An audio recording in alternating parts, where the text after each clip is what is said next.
किराए के मकान में नकली नोट छापते हुए पुलिस ने 2 युवकों को गिरफ्तार किया। क्राइम ब्रांच और माधोगंज थाना पुलिस ने संयुक्त कार्रवाई करते हुए मुखबिर की सूचना पर किराए के मकान में नकली नोट छापने वाली गिरोह के 2 सदस्यों को गिरफ्तार किया और 500 और 100 के नकली नोट बरामद किए। दरअसल पुलिस को सूचना मिली थी कि माधोगंज थाना क्षेत्र के कृष्णा कॉलोनी में एक कमरे के अंदर नकली नोट छापे जा रहे हैं।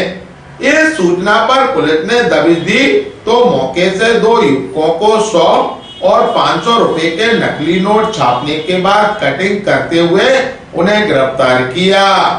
आरोपी बंटी कुशबा ठाटीपुर और मनोज कुशबा पुरानी छावनी के रहने वाले हैं। दोनों ने बताया कि उन्होंने यूट्यूब के जरिए नकली नोट छापने का तरीका सीखा था, जिसके बाद उन्होंने 100 और 500 के नकली नोट छापना शुरू किए।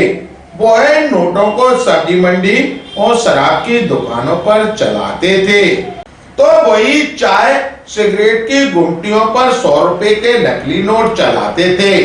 पुलिस ने आरोपियों को हिरासत में लेकर पूछताछ शुरू कर दी।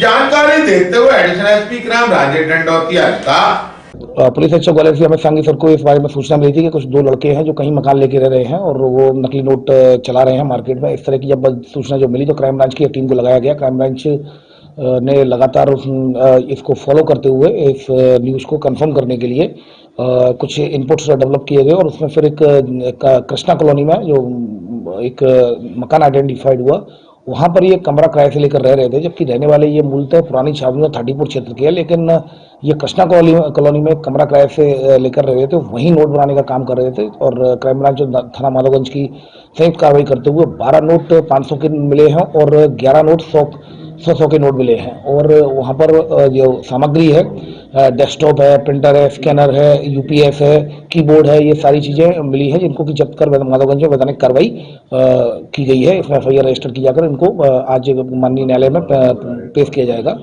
इसमें जो इनसे पूछताछ की गई तो इनकी तरफ पूछताछ में ये बताया गया था कि ये जो नोट है ये 100 रुपए के नोट ये सिगरेट, बीड़ी और गुटखा इसमें इस्तेमाल करते थे, जिससे कि 50 रुपये कोई सामान लेना हो या 60 रुपये 70 रुपये इस तरह से इसका इस्तेमाल करते थे। बाकी 500 रुपये का जो इस्तेमाल करते थे वो शराब की बोतल खरीदने में करते थे। अभी फिलहाल इनसे और पूछताछ की जाकर इनके बारे में पता लगाया जाएगा। अभी फिलहाल इन्होंने प्रारंभिक पूछताछ में ये बताया कि एक दिन के लिए वो 3-4 हज़ार रुपये के नोट निकालते थे और उनको खर्च करने के बाद अगले दिन फिर वैसे ही काम करते थे। अब इनकी बात में कितनी सत्यता है, पीआर पर लिया जाकर इनसे और विस्तृत पूछताछ की जाएगी। कहीं ऐसा तो नहीं है कि दूसरे जिलों में और कहीं बाहर भी ये नोट चला रहे हैं। अभी फिलहाल उनके द्वारा जो बताया गया है लगभग 4 महीने का बताया गया है, लेकिन अब वेरिफिकेशन अभी उसका किया जा रहा है मकान मालिक से भी कि ये कब से इन्होंने कमरा किराए से लिया है, इन सारी चीज़ों का और टेक्निकल डाटा भी कलेक्ट किया जा रहा है। तो टेक्निकल डाटा के आधार पर इसमें आगे विस्तृत कार्रवाई सुनिश्चित की जाएगी। जैसा कि इन्होंने जो यूट्यूब पर इस तरह के जो नकली नोट की जो इन्होंने चला यूट्यूब से ही सीखा था, उनके द्वारा बताया गया कि यूट्यूब पर इन्होंने गूगल पर सर्च करके यूट्यूब पर सर्च करके किस तरीके से नकली नोट के जो पहले गैंग पकड़े गए हैं वो किस तरह से बनाते थे, तो फिर इनके द्वारा वो प्रक्रिया फॉलो की गई। तो ये यूट्यूब से ही इन्होंने सीखा था, ऐसा इनके द्वारा बताया।